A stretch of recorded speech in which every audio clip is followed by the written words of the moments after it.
What's going on, folks? Welcome back to Beyond the Beret, where we find awesome dudes that's done awesome things, not only during their career, but also beyond the beret. Today, I got a buddy of mine from 3rd Special Forces Group.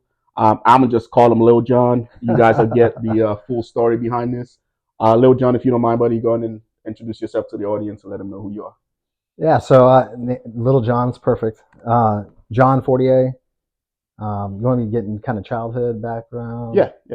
So I was born and probably spent the majority of my childhood, my early childhood, in like northern New Hampshire. Okay. Population's like 7, maybe. Not very many. Maybe a little bit more than that. But, I've never been up there. Yeah, it's like in the middle of nowhere. Yeah. Probably around 13, 14, family ended up moving to Georgia. Okay.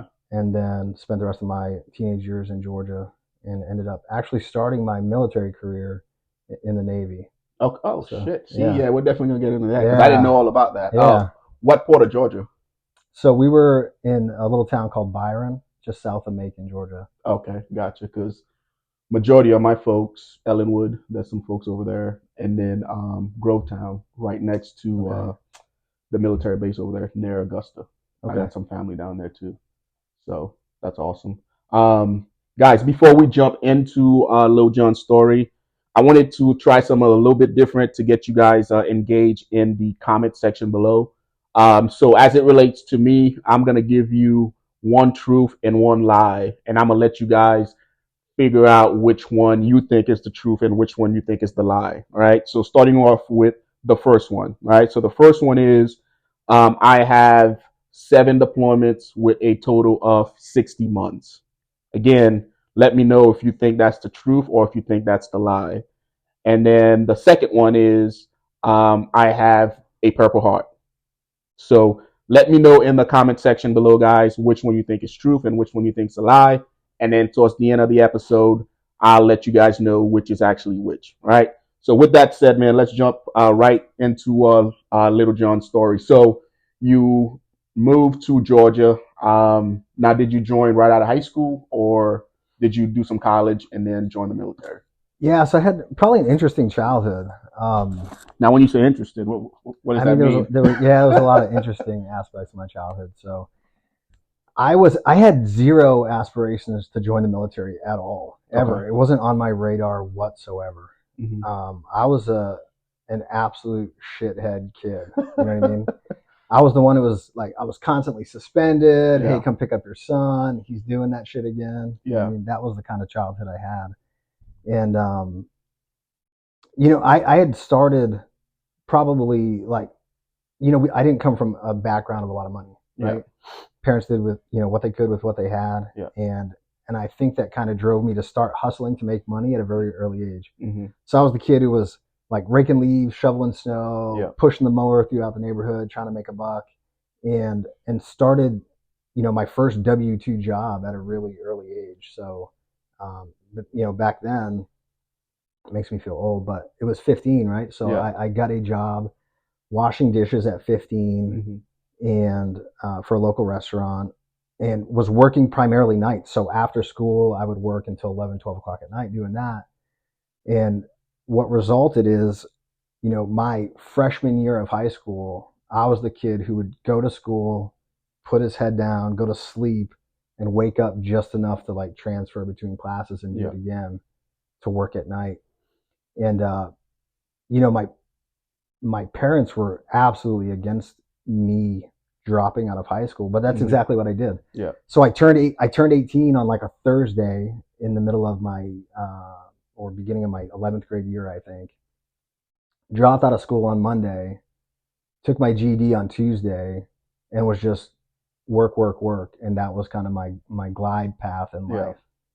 Yeah. And then September 11th happened, definitely pushed the Patriot button. Mm-hmm. And I joined. I was in Navy boot camp. Yeah. 6 days before my 19th birthday. So like 2 months after the towers fell. Yeah. That's amazing because everyone that we know, yeah. right? We all come from humble beginnings. Yeah. That's a fancy way of saying we were all fucking poor. Poor as fuck. Yeah. And then majority of us, were outlaws, right? In some way, shape, or form.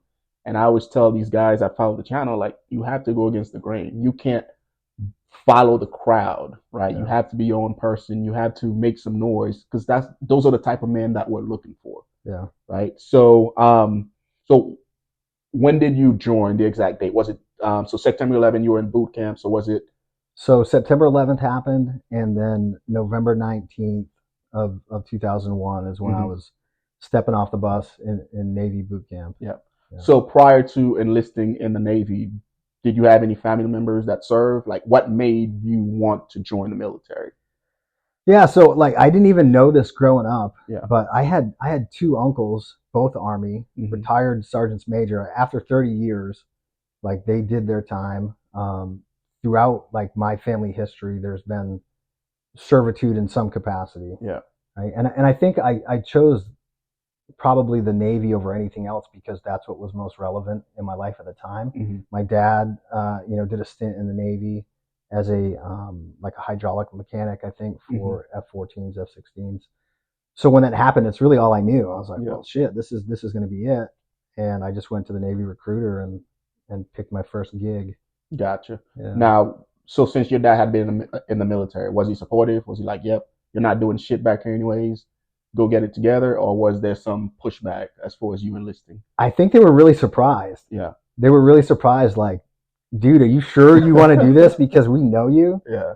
And we don't think you're going to make it. It's probably what they were thinking. But no, I mean, overall, super supportive. Okay. It wasn't discussed a lot, but they're like, hey, if that's what you want to do, like, get after it. Awesome. So So you joined the Navy. What'd you? Well, for starters, what was your MOS? so I was a CB. So kind of like Army engineers a Yeah, little bit. combat engineers. Yeah, Yeah. a lot of construction. That's really all we did.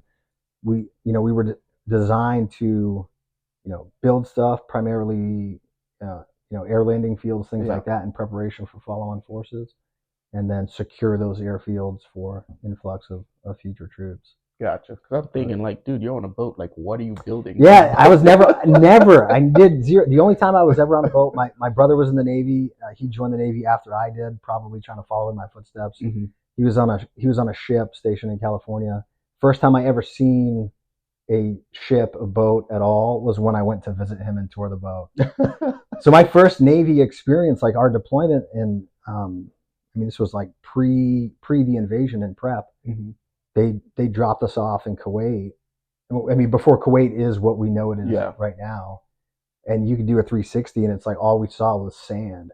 And they're like, "Hey, we need to build all this shit and prep for the invasion." So it was interesting. Now, being a problem child, right? I think we all are in some capacity, Yeah. especially if we want to join the military. Uh, let's discuss basic training because I know when I went to basic, I still had that chip on my shoulder of being a problem child from New York City, and I was bucking the system the entire stay at basic training. Was it similar for you, or? Yeah, there were definitely some times, and I think those individuals that had that similar mentality and upbringing would clash a lot throughout those like training pipelines.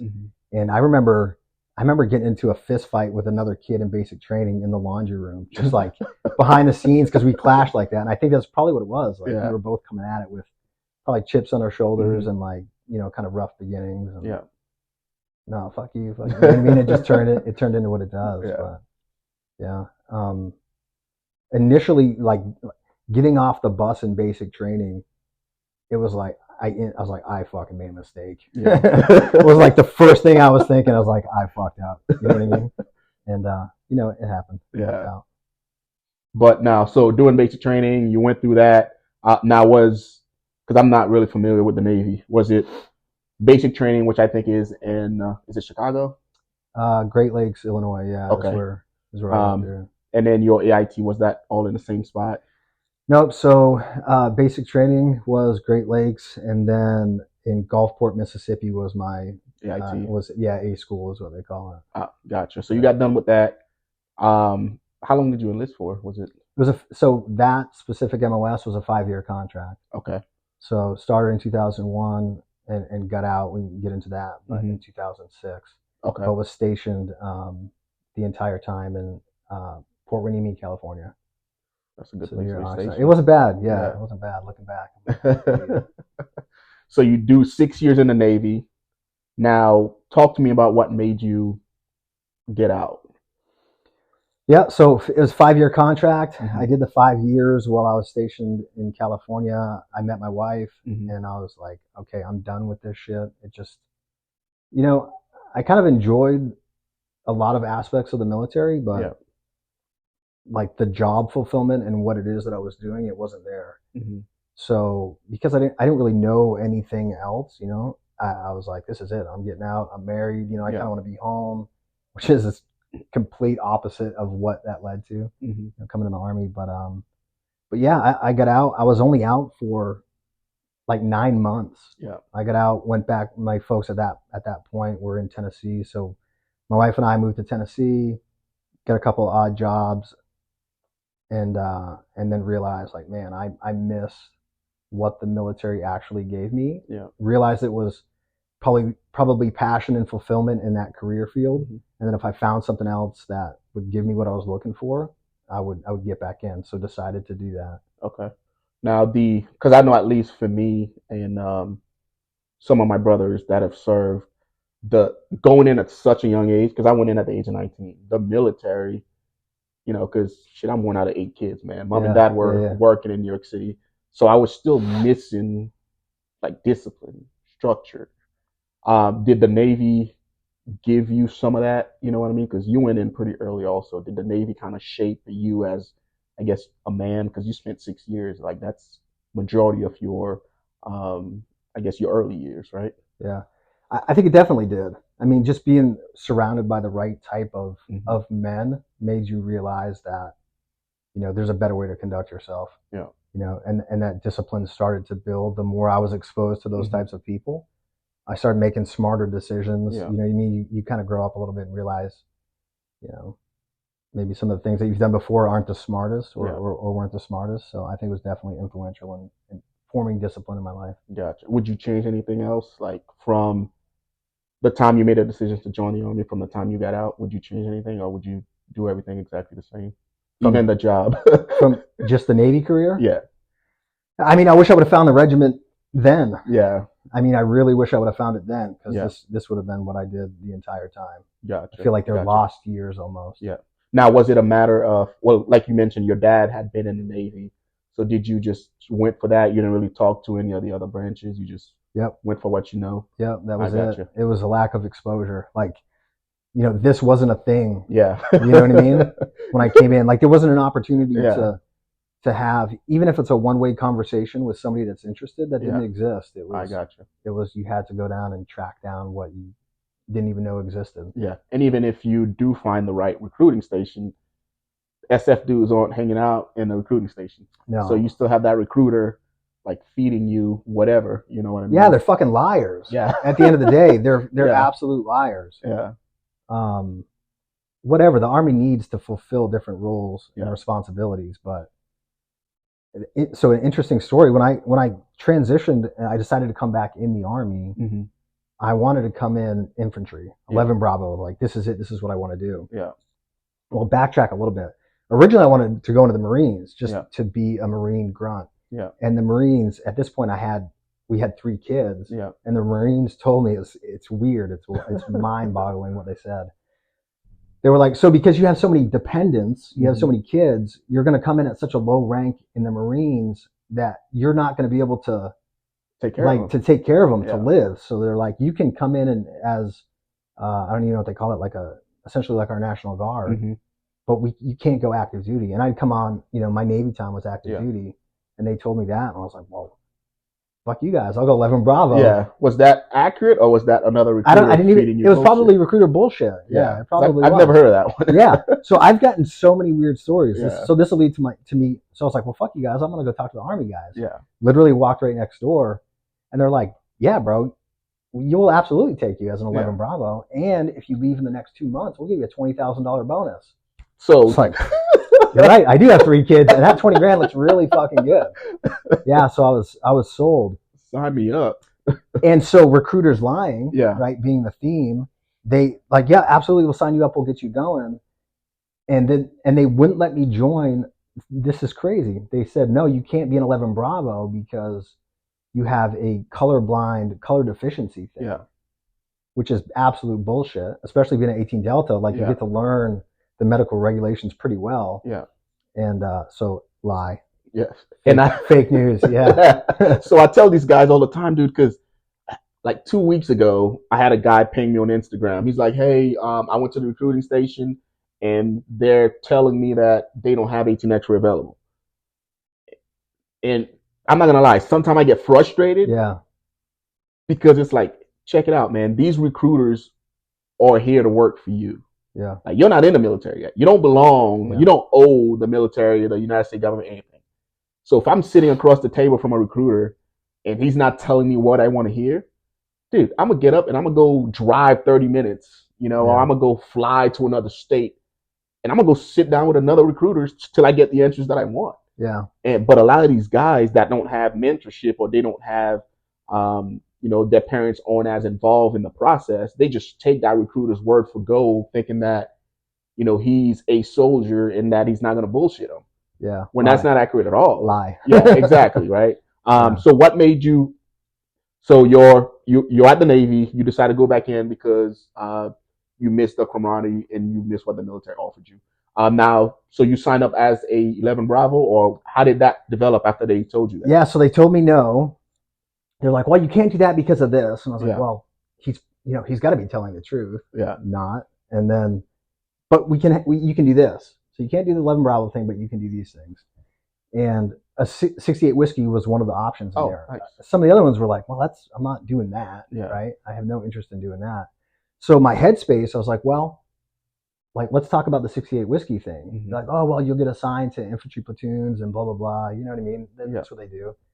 I was like, well, at least I'll be there and get to do kind of what I wanted to do. Mm-hmm. And then, worst case, I'll at least get a decent education so I can, my Navy time, you're stuck in a construction site field forever. Like, yeah, you can do that and be successful in that field. But, as I was, getting smarter, growing as a man, mm-hmm. I was like, well, maybe I need to get paid a little bit more for, from the neck up instead of just, labor. Yeah. I was like, well, at least I'll be around infantry guys doing infantry stuff and just get a further education and around medicine, and maybe it'll help me out in the future. So I took this 68 whiskey. Did they have a bonus with it?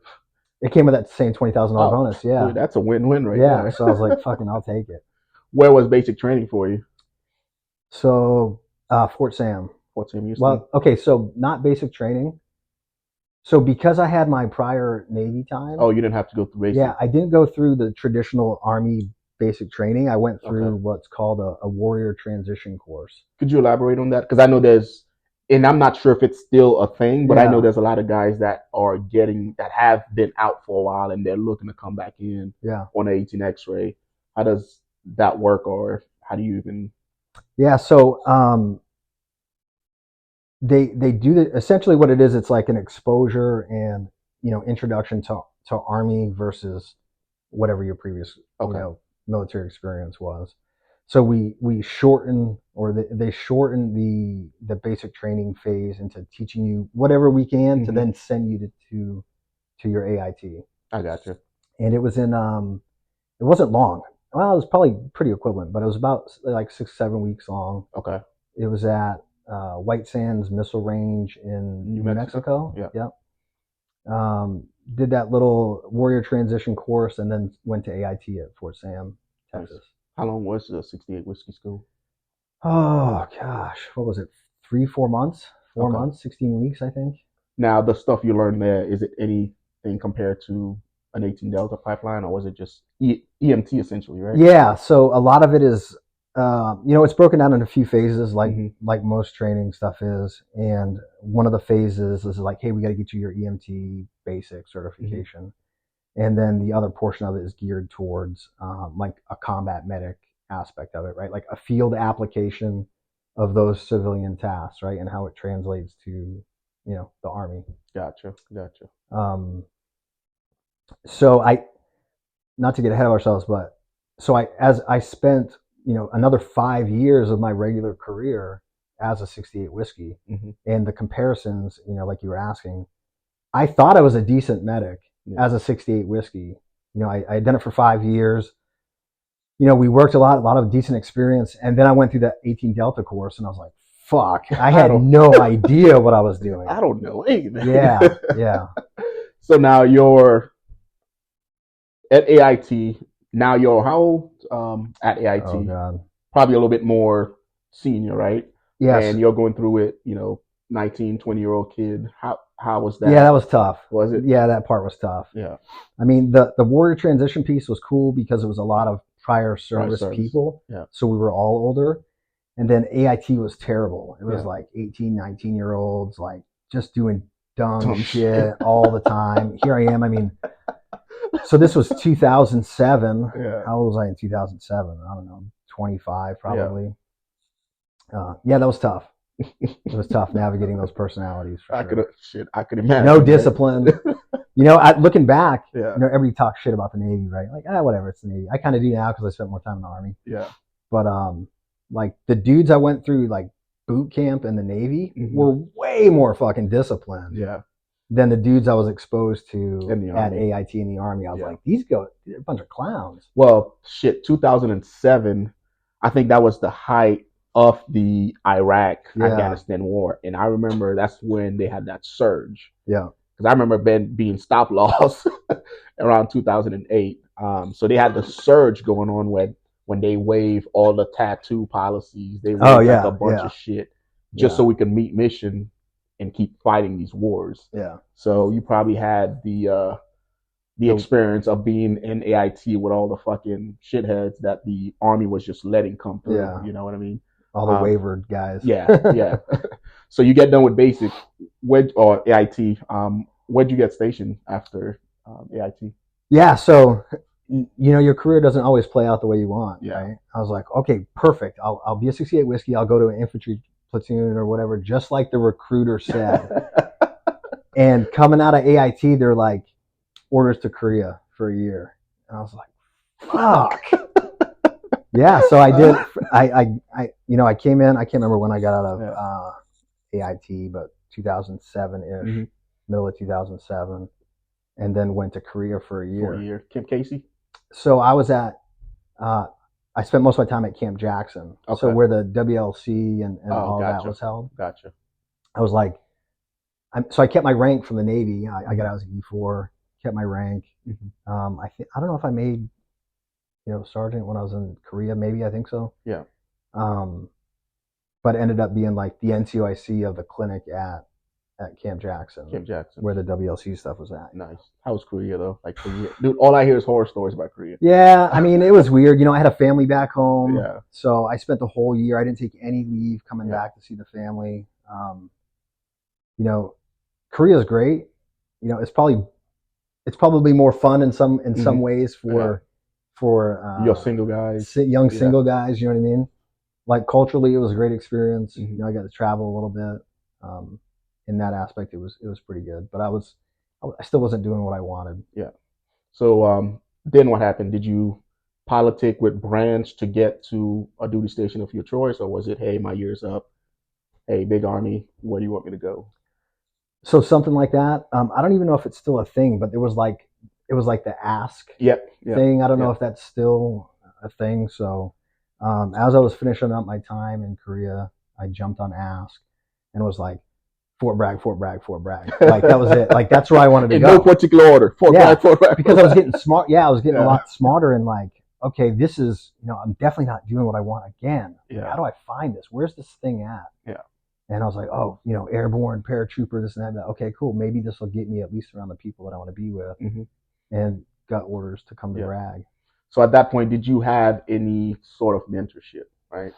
None, dude. Okay. Yeah, none. I had a kick-ass first sergeant when I was over there.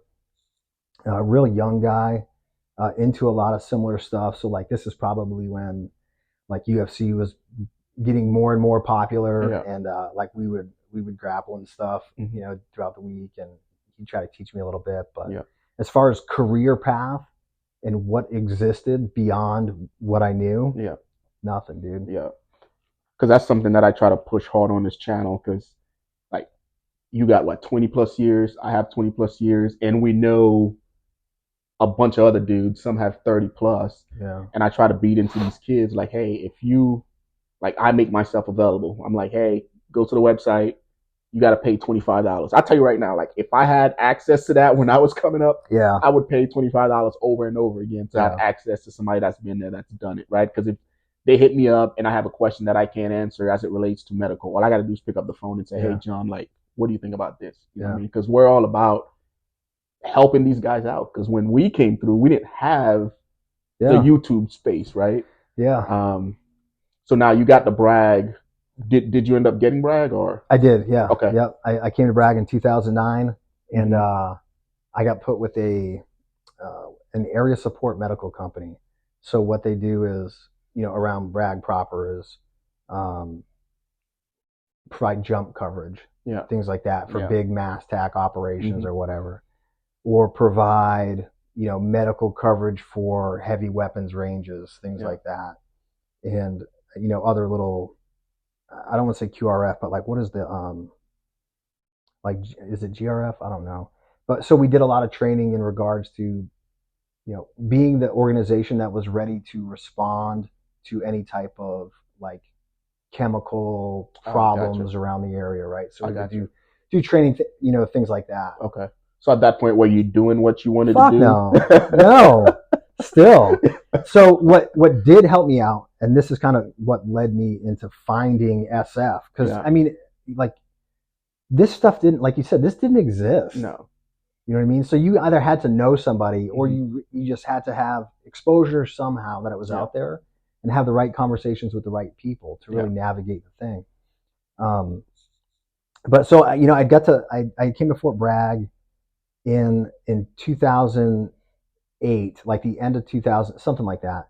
But the unit that I went to was deploying like right away within the next 2 or 3 months for an Iraq trip.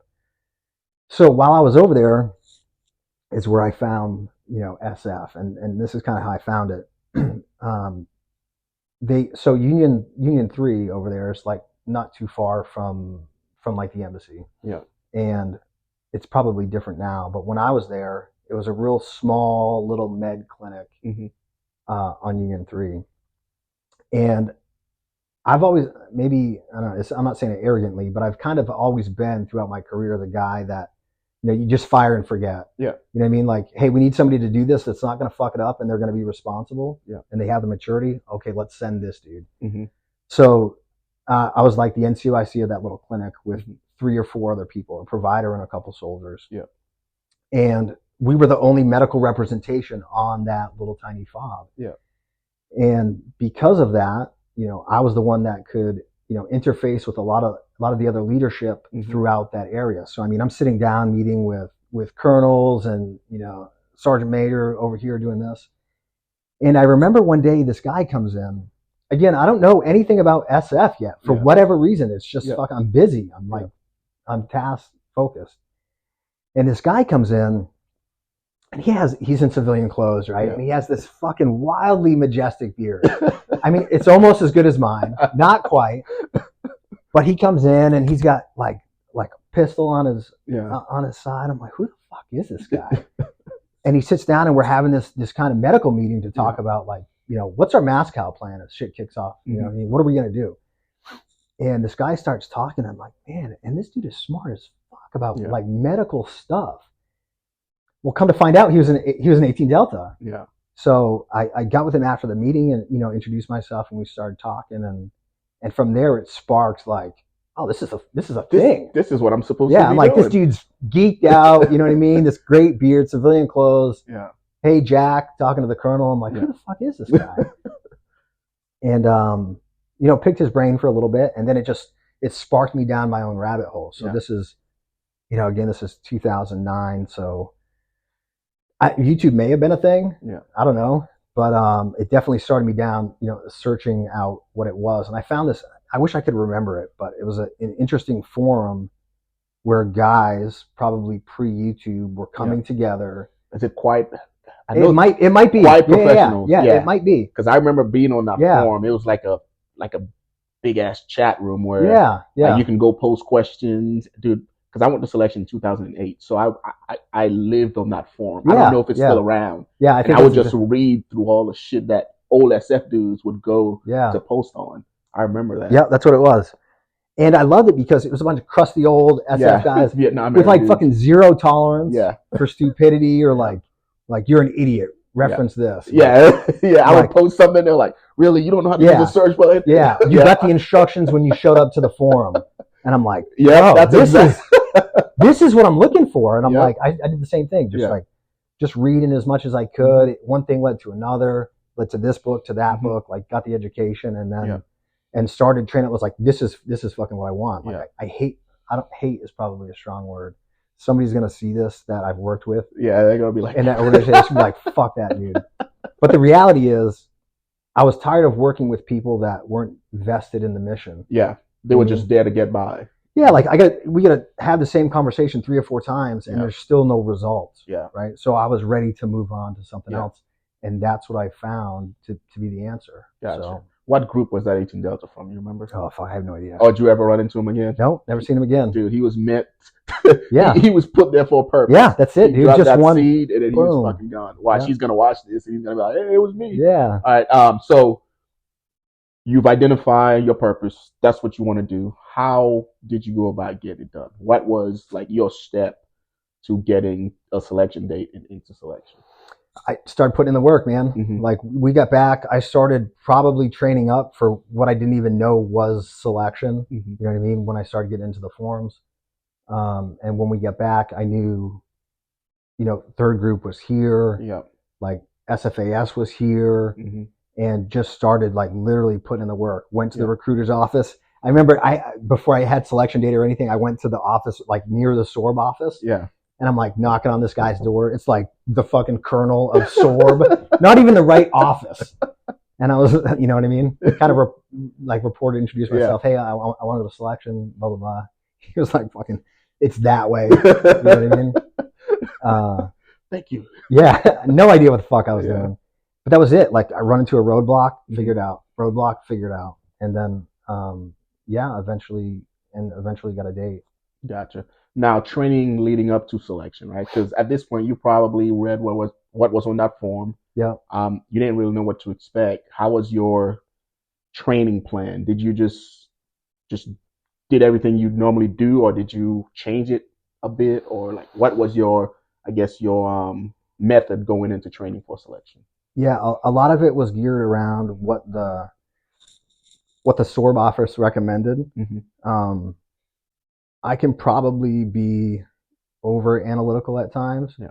Right. Not to the point where I don't take action, but it's sometimes a flaw. Yeah. Sometimes a curse, sometimes a blessing. But I knew, like, if I looked at it simplistically, it was based around some key components. Yeah. Right. You got to be able to run. Mm-hmm. You got to be able to ruck. You got to be able to do land nav. Yeah. And searched out different training programs that focused on those key components. Okay. Right. And at this point, I mean, I didn't go to selection until I was in E6. I was in E6. I was late in my career. Again, I wish I would have found it fucking way earlier, but I didn't. But I was a platoon sergeant in the big army, juggling a lot, your normal army responsibilities and training up to go for selection. So yeah, I think my path was similar too, because I went to selection in 2008, but prior to, like, I had 2 combat deployments to Iraq, and I found out about selection because one of my squad leaders had went and didn't make it. I'm gonna keep telling that story. Yeah, and he's fucking hater, isn't he? Fuck those guys.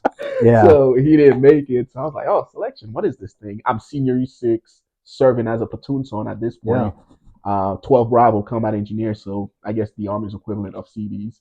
And I'm like, man, there's gotta be more out here. You know what I mean?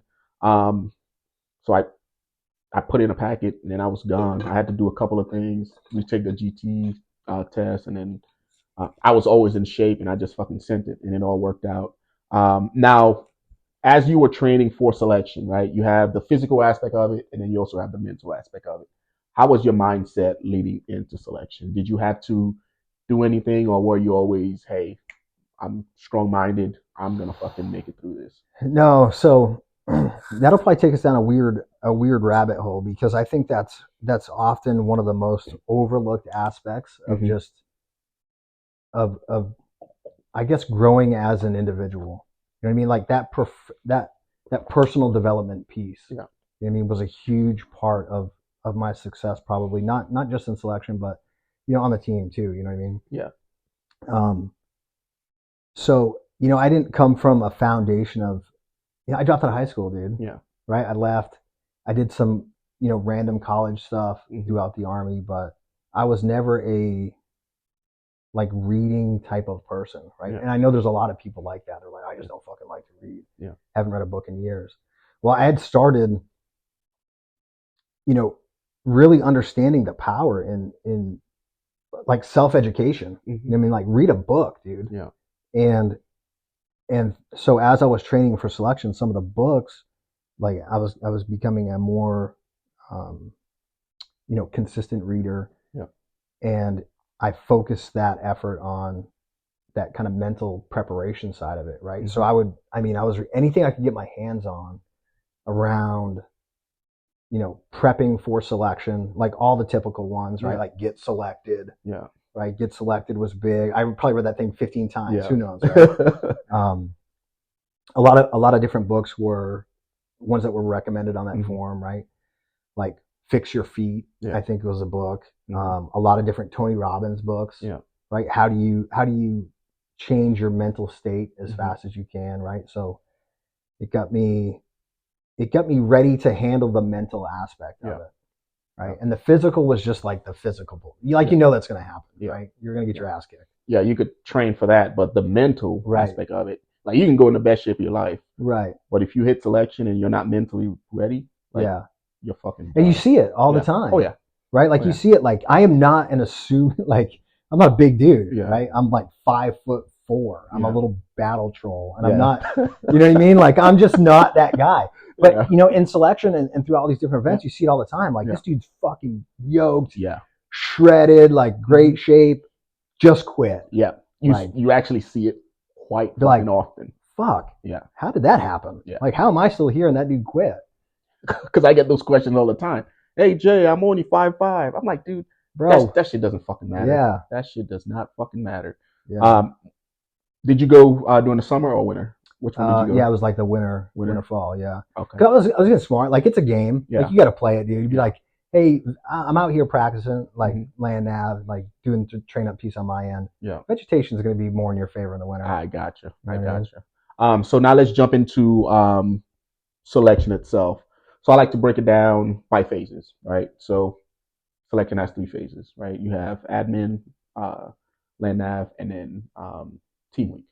So let's talk about phase 1, or admin week. How was that for you, as far as all the physical stuff that you had to go through? How big was your class? Let's just talk about that.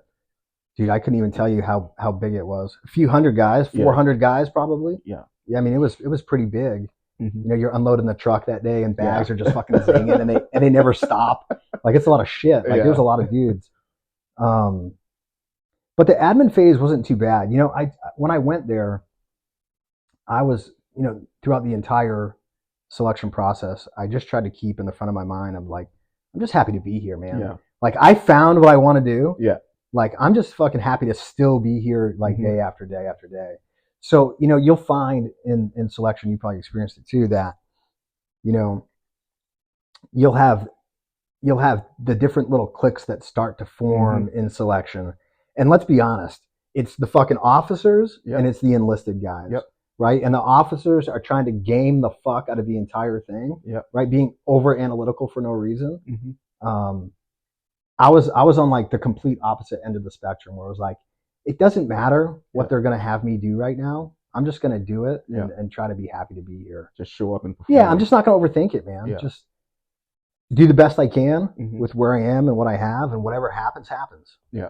And I was cool with that. Awesome. Now, as you make it past week 1, where you're like, holy fuck, it's happening. Yeah, this is happening. I'm still here, especially as you watch dudes quit. Yeah. Like, what was your experience with that? Like, you're in a tent with a bunch of dudes, and then you come back and Because week one, you probably lose like a good 50 to 60 dudes that just yeah. didn't prepare. Yep. For whatever reason, they're not the right guy. They're gone. So the physical aspect of week one, you know what it is going into it. You know what I mean? You know you're going to show up. You're going to do a PT test. You're going to do some pull-ups. You're going to run. You're going to do a couple rucks.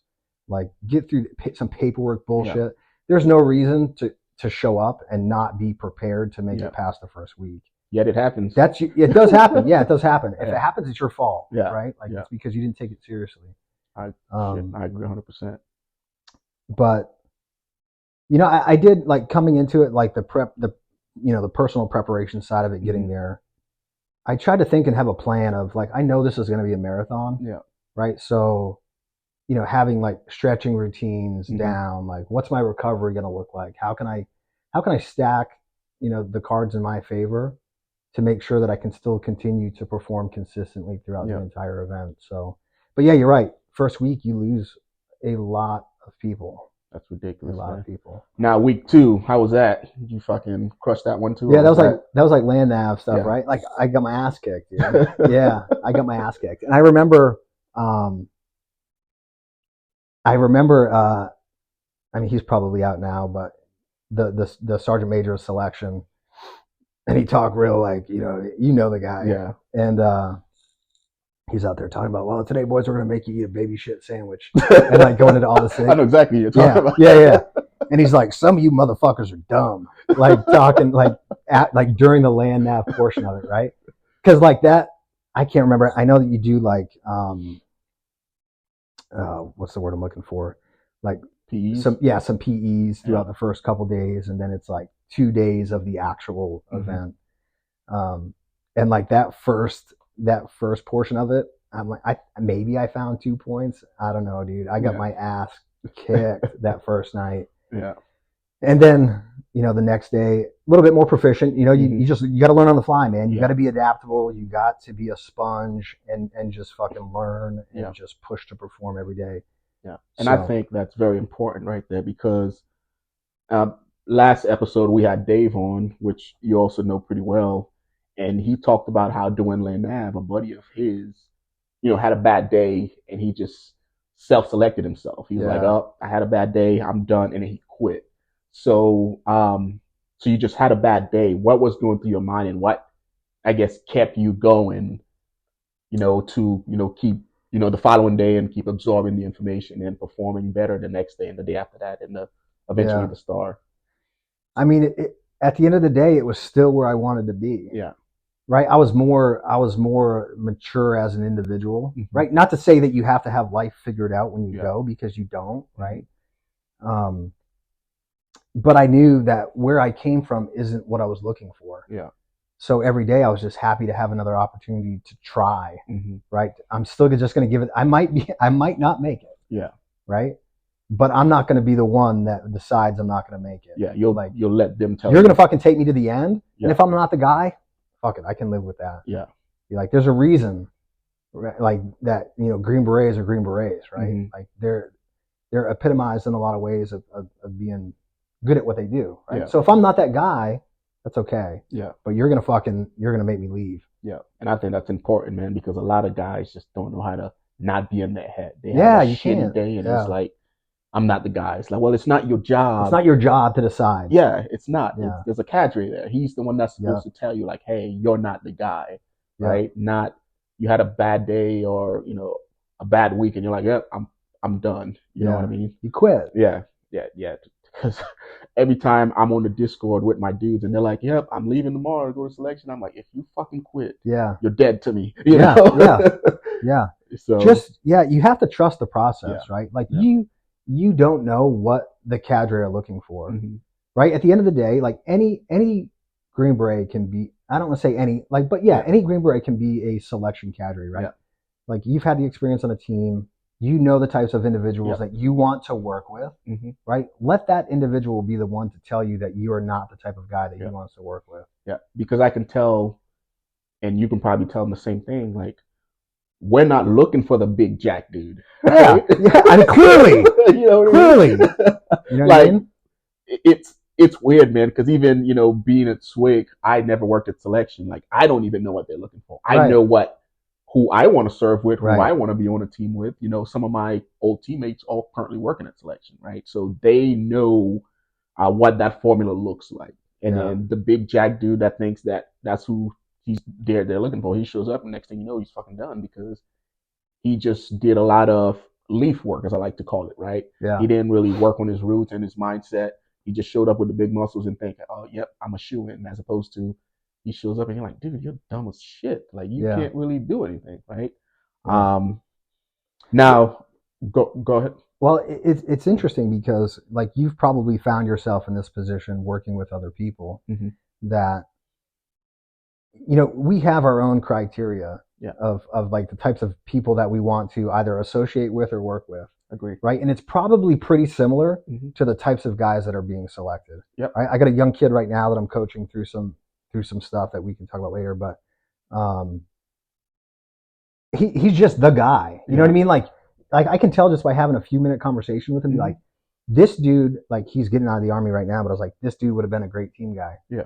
I can just tell just the way he acts, like the way he conducts himself. Yeah. Like, that's the types of guys that they're looking for. Yeah. So you don't know. Yeah.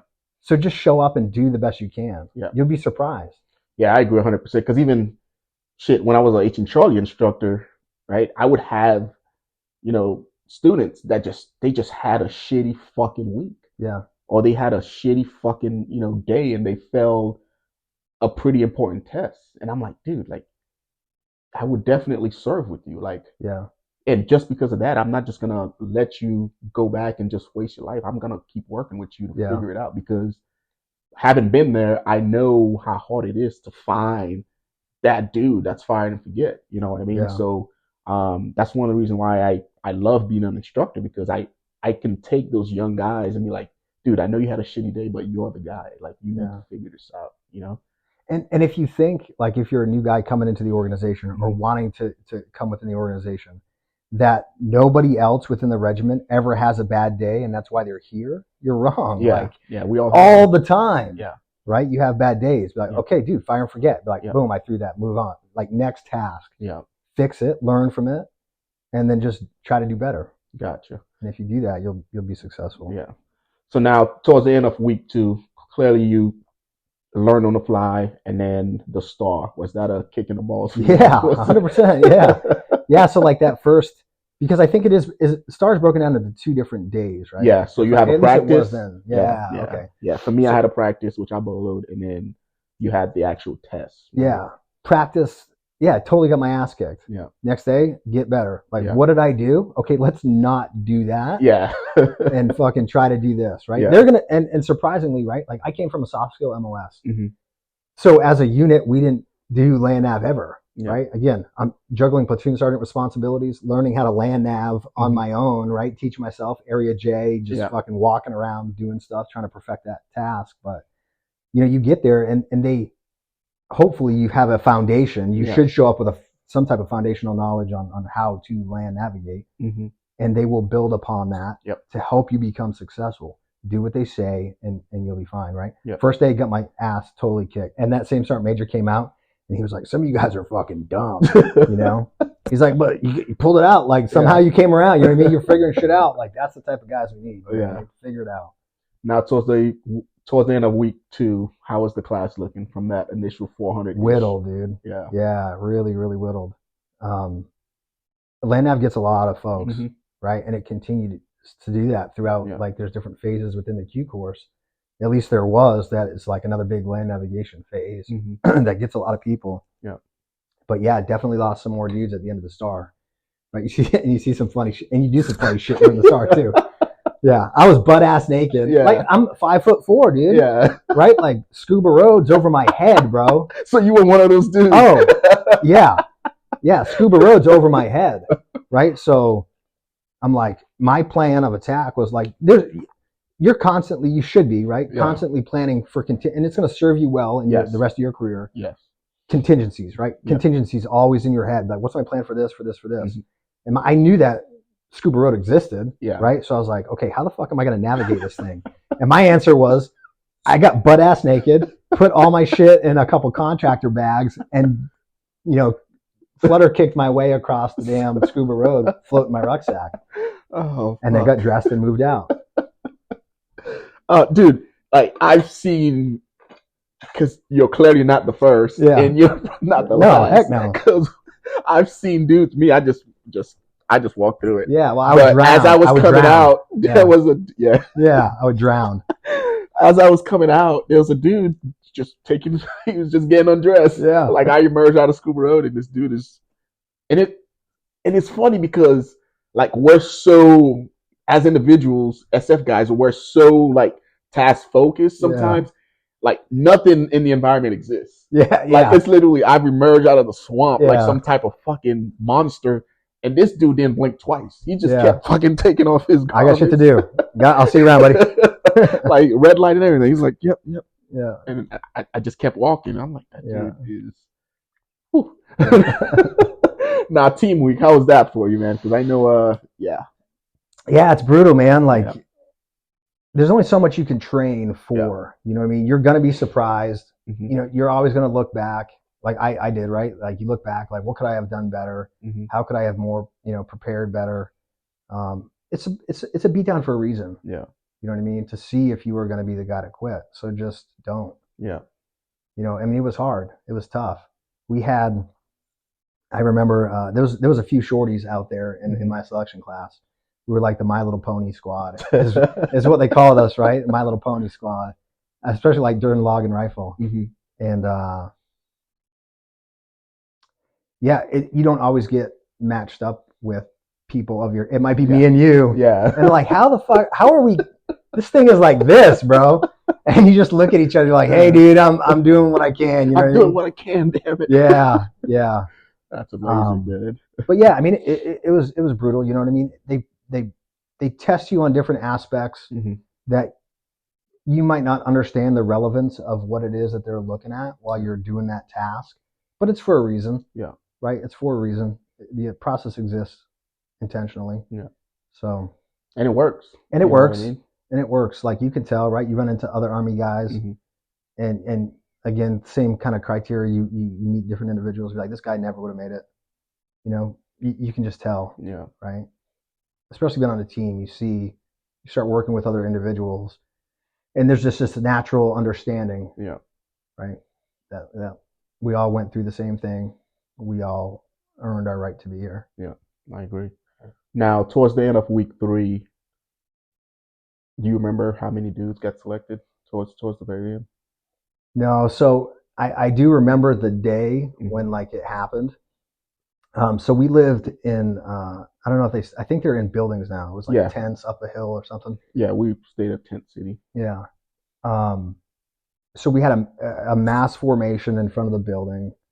And it's interesting throughout the entire process, like the whole selection event as a whole. I just try to be grateful about being there. You know what I mean? So I wouldn't worry too much about what was next. Yeah. What was this? What was that? I had a plan. Yeah. Right. And I was just adaptable. And so people are just like, who fucking, like, oh, this guy fucking, like, you know what I mean? Like, this guy's in here. There's no fucking like, yeah. I mean, people are freaking out, right? Well, for our class, at least what I remember how it went down was, it was a mass formation in front of a building. Mm-hmm. They would come out, call a roster number. Everybody went in through the same door. When they'd come out is when you would kind of know if they made it or not. You know what I mean? They would either be fucking head down kicking rocks, and go this way, or they would be fucking happy and like, you know what I mean, and go this way, right? And it was definitely a bigger crowd than I expected that didn't make it, but it was also a big crowd that got selected. You know what I mean? And it was usually, you get to know the guys throughout your selection class. Mm-hmm. It's usually the guys that you can internally think like, yeah, that's a solid dude. Like he puts out every time. He's not complaining. Mm-hmm. He's doing what he's supposed to do. And you see a lot of those guys that actually make it. But that's amazing, man. You have any, I guess, advice for, the 18-year-old you that's currently watching, that's thinking, hey, I'm about to fucking drop out of high school and do something else. Don't do that. Do you have any advice for them as far as selection, the military, just as a whole? Because I always say I'm not the only one that's going through it, right? You're not the Yeah. only one that traveled down your path, right? Yeah. There's somebody out there, 20 years later is getting to ready to travel the same path that you're about to travel, or they're in the same situation that you were 20 years ago, and they're looking for that voice of reasoning, that mentor that they don't know exists. So I always try to, like share my experience with somebody, and as far as how I got out of it to hopefully inspire them to do the same. So do you have any advice for that 18, 19-year-old you that's currently out there? Yeah, I think you kind of just nailed it, right? What you are interested in doing, somebody's already done it, Yeah. right? And the value of getting mentorship from somebody else in an area that you're interested in, it's invaluable, Mm-hmm. right? Like the technology that we have in today's world and the availability to reach out and have a conversation with individuals who have done that. I mean, it's wildly underutilized, Yeah. right? Like you're not in this alone. Mm-mm. Like wherever you are in your life, somebody is in that space and is more than likely happy to help you navigate it. Yeah. Right. So if you feel like this is something that you want to do, this is the perfect resource. Yeah. You know what I mean? I wish I had that. Same here. Yeah. Yeah. I wish I had that. A sounding board to just, they say no question is a stupid question. Mm-hmm. I don't always agree with that. I think there's a lot of stupid fucking questions. But to be able to find somebody that's doing this, that wants to mentor, that wants to coach, Mm-hmm. Find that guy and use them. I agree. I agree. Yeah. All right. So selection is complete. You just found out you got selected. How was that fucking? Bro, it was like surreal. Yeah. For the first couple days after so they brought us in that building, right? Mm-hmm. We sit down, we do an individual counseling, is the way they did it then. And, they go through, show you kind of a couple little bullseye targets. Like, This is where you were. This is how everybody else kind of performed. Mm-hmm. Sometimes it's like, holy fuck, how did I end up doing, how am I still here? So you're building your own narrative as they're going through the counseling, and they got to the end. And before he showed me if I was selected or not, he was like, dude, you have a fucking anger problem. Yeah. And you probably know the guy, light-skinned, freckled, redhead guy. Yeah. He's like, you have a fucking anger problem. He's like, we need to work on that. And then he was like, poof, selected. And I was like, wow. I was getting angry when he was telling me that. I was like, this fuck. You know what I mean? Oh, that's and he was like, selected. And it was just like, I mean, like you almost get teary-eyed. You know what I mean? You're like, fuck, you worked so hard to get there. Mm-hmm. And the funny thing is, it's like you work so hard to get there. Well, this is where there is. Yeah. And this is where that aspect of it is. Got a long ways to go. And you actually never end up getting there, ever. You Yeah. know what I mean? You think you do, but there's always something more. You know what I mean? Agree. So I was overjoyed, dude. Mm-hmm. First couple of days, I thought they made a mistake. Yeah. You're waiting for that phone I was call. like, I got put on the wrong list. How did I get on the list, the selected list, dude? They fucked up. Yeah, That's come to find out. man. Yeah. So overjoyed, dude. Yeah. Now, how big was the gap between when you got selected to when you actually started the Q course? Yeah, so it was a few months. I wasn't airborne qualified yet, so I had to go to airborne school, and then it was still a few months before I reported. Thankfully, it was just like an interpost transfer, so I went from down the road in another unit to SWIC. But yeah, it was a couple months. Now, were you one of those dudes that fucking enjoy airborne school, or was it? No, I fucking hated it. I was like, this is fucking stupid. Yeah, I really did hate it. I mean, the jumping aspect was kind of cool because I'd never done it before. Yeah. So I felt like I was moving towards my goal. Yeah. But like the airborne isms of it, I was like, this is fucking dumb. This is exactly why I'm doing this. Yeah. So I don't have to do dumb shit like this. Yeah. It's funny because like I never really had a chip on my shoulder. Like a lot of people do. Yeah. Right? Like, oh, I fucking got selected. Like, who the fuck cares? Yeah. Like, this is like the beginning, dude. And I'll digress just a little bit. When I first came to the team, a really good mentor, he was the fox on my team when I got there, and he kind of sat me down and we talked. And he was like, you earned your Green Beret. Yeah. Like, be proud of that, right? Not every man gets to say that they can do that, right? Mm-hmm. You earned it. Be proud of that. At the same time, everybody walking up and down this hall is a Green Beret. Nobody gives a fuck, right? And that was huge, right? Because a lot of guys will go through and think that they're special in Mm-hmm. some sense, and the reality is, it's a privilege to serve in the organization. Yeah. Right. So I never really had that chip on my shoulder really coming through. But in airborne school, I was definitely like, this shit is dumb. Yeah. And I made it maybe more audible than I should sometimes. You know what I mean? They're like, hey, Sergeant, I need you to march these guys over there to this fucking thing. And I'm like, all right, roger that. Like, right face. Like, hey, you guys see that? Fucking go there. Yeah. And yeah. Yeah. Didn't go over well. Yeah, it is what it is. So, airborne school. Now, the Q course itself, how was yours laid out? Because I think we went around the same time frame. Because I started the Q course in 2009, like late 2009, and finished early February 2010. And I did SUT, SEER, MOS language, and then Sage. Was yours similar, or was yours laid out differently? I think the only difference was language for us was at the end. Okay. So you did Sage and then language? Yep. I think so. Yeah. Sage and then language. Yeah. Okay. I think language was last. Gotcha. So when we started, there was an IUW phase. I don't know if that's still there. I think it is. That was a thing. That was a getter for a lot of people too. Land Nav. Yeah. I recycled fucking IUW. Yeah. Cause I think that's because they started doing that.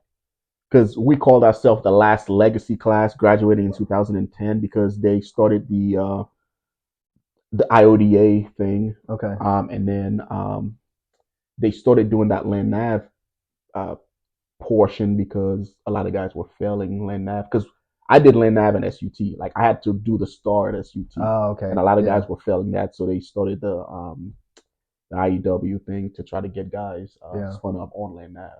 Yeah, I recycled it, dude. Yeah, see, yeah, you got selected and just brain dumped all that stuff. Yeah, I mean, it was tough. Like, I mean, I don't know if it was more difficult. I just think you just got to practice, man. Yeah. Like, it's what it's a perishable skill. Yeah, sure. It's any other task. You know what I mean? Like, some shit you're good at, some shit, you know what I mean? Like, you get better at over the years, right? It's like anything else that we do. Yeah.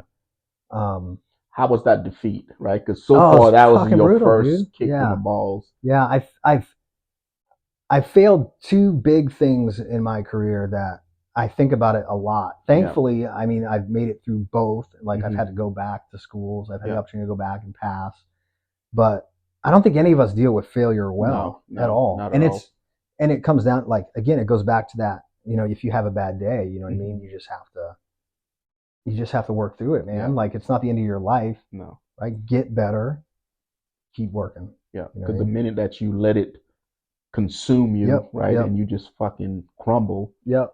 Like, you're done for. You're done. You know what I mean? Because life itself, like, you're gonna have bad fucking days of life, right? Yep. That doesn't mean you go. Yeah. Fuck it. Yeah. I'm out. Yeah. Exactly. That doesn't mean you go kill yourself. Like, damn, bro. You know what I mean? It's just a bad day, right? Yeah. You can always bounce back. Yeah. Other than that one initial failure, how was the rest of the Q course? Yeah, it was long. Yeah. Yeah. Because you're a Delta. So as a Delta, it was like 2.5 years. Yeah. You know what I mean? So IUW was kind of phase one. You know, I recycled IUW. It was like a 6-week layover to start it again. Yeah. Thankfully, that went smooth. And then we went, actually, let's backtrack. So directly after airborne school, I went to SOCM. So SOCM was front loaded. Okay. And that was 10 months. I think of SOCM. Yeah, bro.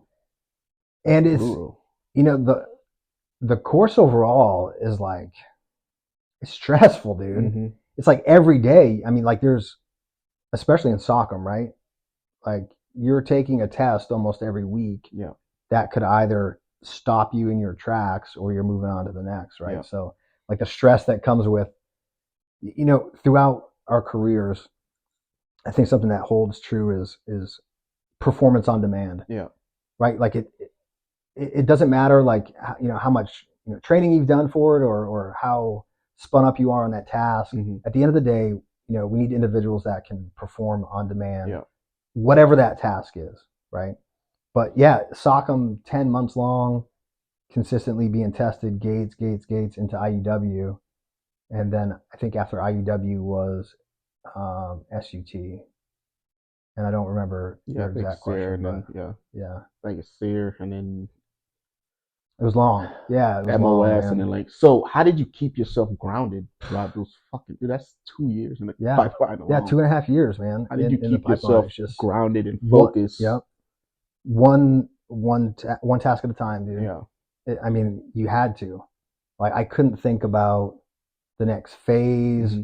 I couldn't think about the next phase within the current pipeline that I was in, right? So SOCM's 10 months. I mean, there's 3 phases of just SOCM, right? So like, all I'm focusing on is, okay, we're learning this today. This is my focus. Yeah. Shut everything else out because it doesn't matter. Eventually it's going to end, like all things, right? So if I could just stay focused on the task at hand, then I could manage the stress a little bit more. Well, eventually it did end. And you got, now, did you choose third group, or was it chosen for you? At that point, did you kind of, like, going through the Q course, you eventually learn about the different groups, and you start doing your research and trying to figure out which one you want to go to. How did that go for you? Did you choose them, or did they choose you? Yeah, so I had orders to 5th group up until like maybe 3 weeks or a month prior to my report date. So we're packing up our house, since we were on Bragg to begin with. We were packing up our house, getting ready to move, and they changed my orders from 5th group to 3rd group, which was, in hindsight, was really, really good. Yeah. But dude, I can say, like, you're probably a lot better individual than not going to 5th, because we all know they don't have a sense of humor over there, man. Yeah. I've worked with a few. Yeah, great dudes. Some of them you're like, fucking dude, bro, smile, bro. Like, what's the matter with you? So now, how was 3rd group itself as far as reporting and F&G life? I'm always curious about those. Yeah. Now, did you go straight to the 1st Battalion, or did you go elsewhere? Nope, straight to 1st Battalion, 1st Battalion Alpha Company. I did what everybody, throughout, you'll get little tidbits of knowledge from cadre throughout, as like, do this when you report, don't do this, you know what I mean? And I did like the opposite of my guidance. Yeah. Right. So I showed up to the company, and I don't remember the sergeant major's name, but I'm sitting in his office, and he's like, "You want to go to dive school?" I said, "Fuck no, sergeant major." That was like the first words out of my mouth. I was like, "Fuck no." Okay, great, BT. Yeah. And then thankfully, like, the team, the different team had a slot open for a Delta, and it's funny because it's ongoing. The same mentor I was talking about, he kind of tells me the story because he hated me at first, and I go into the team room and I report like duffel bags of beer. You know what I mean? Like, I'm ready, dude. Let's do this. And I'm still like a senior Army guy, but I'm also mature enough to know, like, hey, I'm new, dude. Yeah. I don't know anything. The best thing I can do is shut the fuck up and be a sponge, right? So I understood that. Zero chip on my shoulder, right? I'm, kind of a weird sense of humor personality. Yeah. Probably most of us are. Yeah. And, I beat on the door and go in, and like, I'm probably older than most of the guys on the team, right? More Army seasoned than a lot, but I'm a new guy. Yeah. I stand at parade rest. I'm like a senior E6 at this point. And, I walk in. It's always intimidating. It should be, right? Like, you're coming into the lion's den. Yeah. You know what I mean? Like, you're the new guy. And everyone's kicked back, feet up on the table, drinking beers. And I'm like, I fucking love this. Right? In my head, I'm like, this is exactly where I want to be. And that same mentor, he was like, fucking, how tall are you? Yeah. Because you get fucked with all the time, you know what I mean? Don't worry about it. Yeah, because I'm not, right? And my response was like, tall enough. He didn't like that, right? From a new guy, which is, I get it. Yeah. And so that's where it began. Yeah. It was interesting. Nobody fucked with me a lot, you know what I mean? They realized I was an older, mature dude. Yeah. The more mature the team is sometimes, every team has its dynamic. Yeah. Oh yeah, definitely. Oftentimes it's like, we were getting ready to deploy soon. So it's like, hey, we really don't have a lot of time for bullshit. Yeah. I need to turn you into an asset and less of a liability as fast as possible. Yeah. Because you guys are going down range. Yeah. Yeah. Now, what year was this? 2015, early 2015. Yeah. 2015. Was it Williams? The company's already It at may that have point? been. Williams? Yeah, yeah, 2015. Yeah, because 2015 I was in Bico because we did that 2014 rotation where we're running commandos 2014 into 2015. Then November November of 2015 I went to SWIC to do my teams on time. So I think I missed the deployment that you're talking about. Because if I remember correctly, we're still going into Afghanistan around yeah, that yeah. that time. I think it definitely wasn't the last group Yeah, Afghan trip, but ACO I think just did a trip in 2014. They wrapped up an Afghan trip. yeah. So I think that's the same one that we were all in prior to, because we closed it down and then yeah, you guys went back in and reopened it. You know what I think mean? at Yeah, Camp Moorhead, right? yeah, yeah. Yeah. So good times there.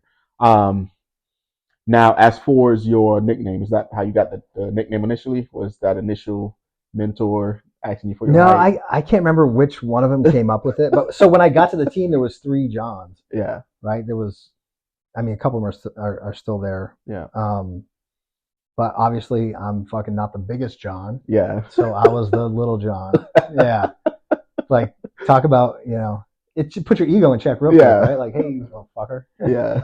It's funny how the nicknames, they just stick. Yeah, You know yeah, what I mean? And yeah. even past, like your career, like it just sticks to you, right? Because it becomes kind of Yeah.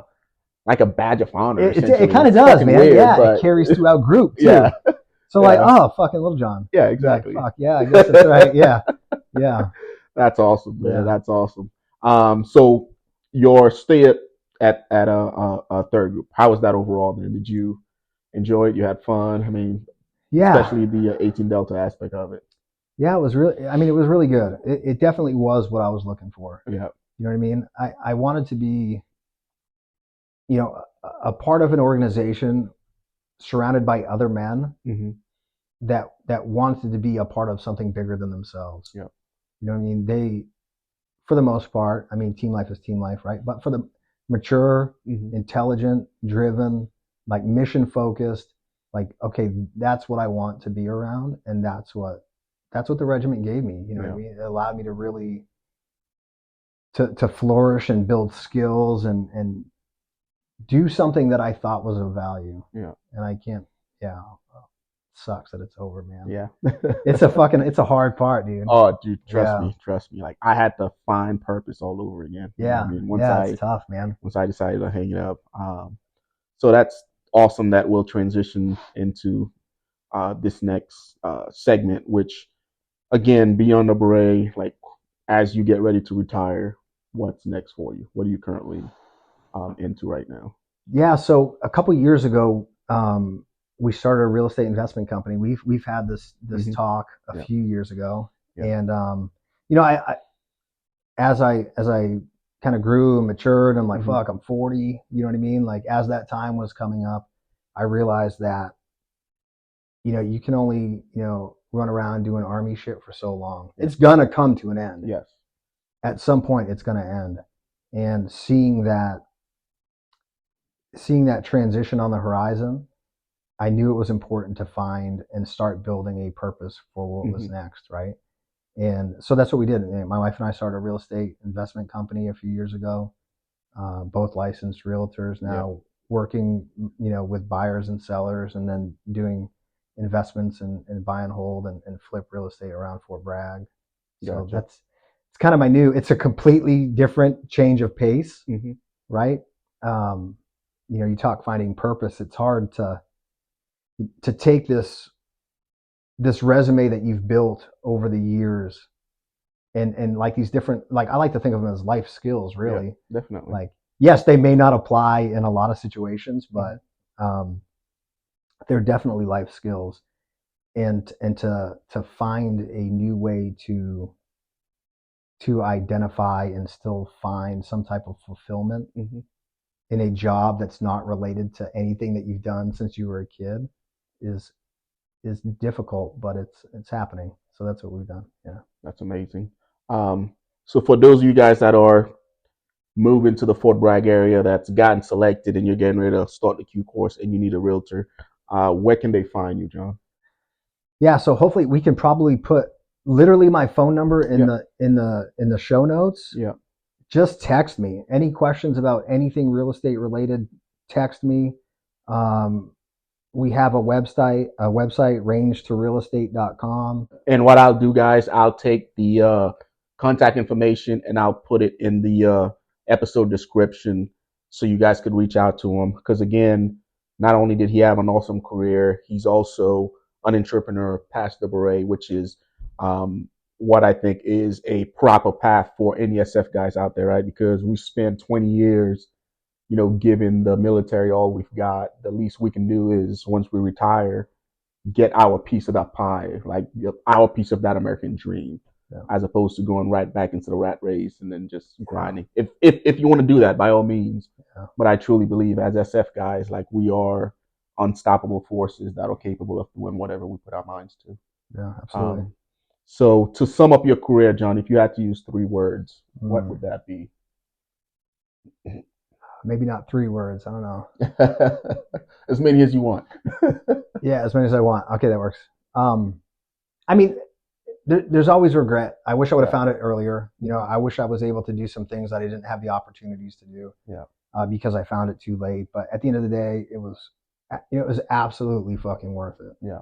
Like anything it takes to get into this organization that you think, it's worth it. It's worth the effort, man. It's worth it. It's worth it. All right.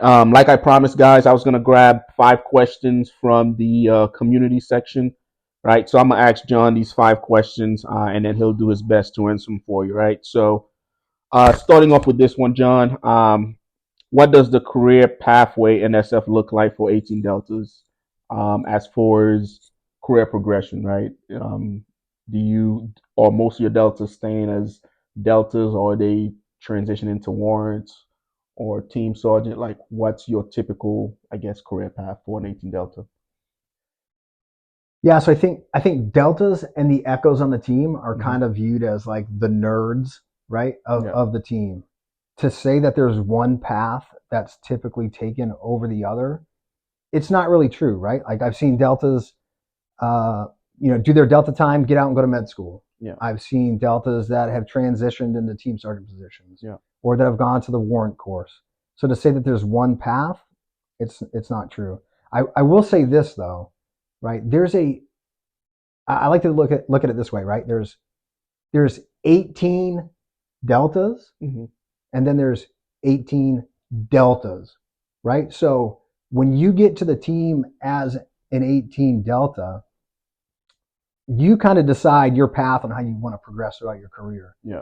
You either realize that you're a super nerd and you're only passionate about medicine, or you realize that in order to be a good asset to the organization, there is so much more beyond just those medical 18 Delta responsibilities that you have to be proficient at, right? And guys will tend to gravitate in that aspect versus career paths. So you either become a really good fucking proficient team guy in a lot of different ways, or you just focus on like being a really good Delta, which is sometimes detrimental to the success of the team. Yeah. And I think that goes for all the other MOSs, right? Sure. You can just show up and just perform, or you can go above and beyond and do a lot more, right? Yeah. All right, let's answer this next one, John. So as it relates to your gear, do you set up your kit any differently than some of the other MOSs as an 18 Delta? Every MOS, every guy across every MOS is going to prefer their own kit management approach, right? It's like what they say, like shooter's preference in a lot of ways. In regards to being an 18 Delta and, kit, what I've found over the years is that there is not a one size fits all for every operation, for every situation. You can't set up your kit this way and still be as proficient at this mission, as you will be for all missions across the board. And it's just going to be something you have to work with. Gotcha. That makes perfect sense. Yeah. All right. this user wants to know, as it relates to SOCM, how well does the 18 Delta SOCM training translate into a civilian MOS or civilian job like nursing? So I'm gonna say this, and hopefully it doesn't piss those guys off.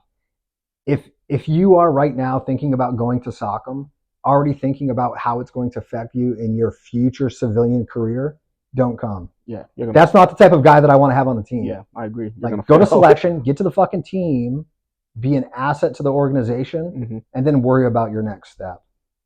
That makes perfect sense, right? Because if you're showing up with the ending in mind, like you're losing track of what you need to focus on. Yeah, right? I don't want you. Yeah. Yeah. Your head's not in the right space. Was that number 3 or was that number 3? I think that was 3. All right. So what was the hardest part of your military training, John, as it relates to medical? I mean, dude, it was like a year and a half of nothing but medical. Okay. You know, within that year and a half, was there any portion of the 18 Delta course that was harder than the next? I had to retake a dental exam in SOCM. You know what I mean? Like, there's dental portion in SOCM that, you know, you have to pass. Like, out of the stuff that's actually hard, that dental portion is not hard, and I had to retake that exam. Right? The amount of shit that you guys learn in the 18 it's a Delta lot. course, it blows my fucking mind. It's incredible, and it never stops. Yeah. It never stops. Like, when I looked at the POI or the curriculum, I was like, holy, yeah, like, you guys are damn near doctors or pretty close to it. I mean, I've delivered babies on rotations. You know what I mean? I've had my hand buried in a cow's vagina. Dude, that's a podcast episode with that. Pregnant. You know what I mean? Is this cow pregnant? Like, oh, you know what I mean? You're putting in dental blocks or whatever to do dentistry. It's all hard. Probably what's hard, and it kind of goes back to a previous conversation, is the volume. Yeah. The volume of information that you're going to have to soak in to just pass SOCM and the other, like, MOS portion of the medical piece, and staying motivated. Yeah. You know, staying on task. That's the hard part. Yeah. Right. Keeping your head in the game throughout the length, you know, that you're required to. Gotcha. You know, last but not least, John, any advice for the inspiring 18 Deltas currently in the course, as far as, hey, show up to a team as a junior Delta doing X, Y, and Z, and you should be successful? Yeah, I mean, it's probably across the board for all MOSs. Yeah. Right. Show up to a team. You know, understand that, you know, nobody cares really that you made it, right? Like, you're just another guy on the team filling a hole. Like, your mission and your focus should be, how do I become an asset to this organization as fast as possible? Yeah. Right? Ask questions, you know, be a sponge. You know, SOCM, what they teach you in SOCM isn't, I do have a couple of really good pointers. So what they teach you in SOCM isn't necessarily the only way to do it. But when you show up, especially, you know, maybe you don't have a senior, right? Depending, like, my senior left really, really quick. Trust in your knowledge, like, trust that what you've learned is gonna put you in the right direction, right? Like, don't second guess your skills. Like, you've learned them, you've made it this far. Be confident in your competence, and then just be willing to continue to grow. Yeah, that's good advice, guys. I fuck that up. That's good advice, John. Guys, if you have any questions for John, feel free to jump in the comment section and just ask him. And again, if you're moving to Fort Bragg, Range to Real Estate, his contact information will be in the description below, guys. Reach out to him. Until next time, I appreciate you guys tuning in. I'll see you guys in the next video.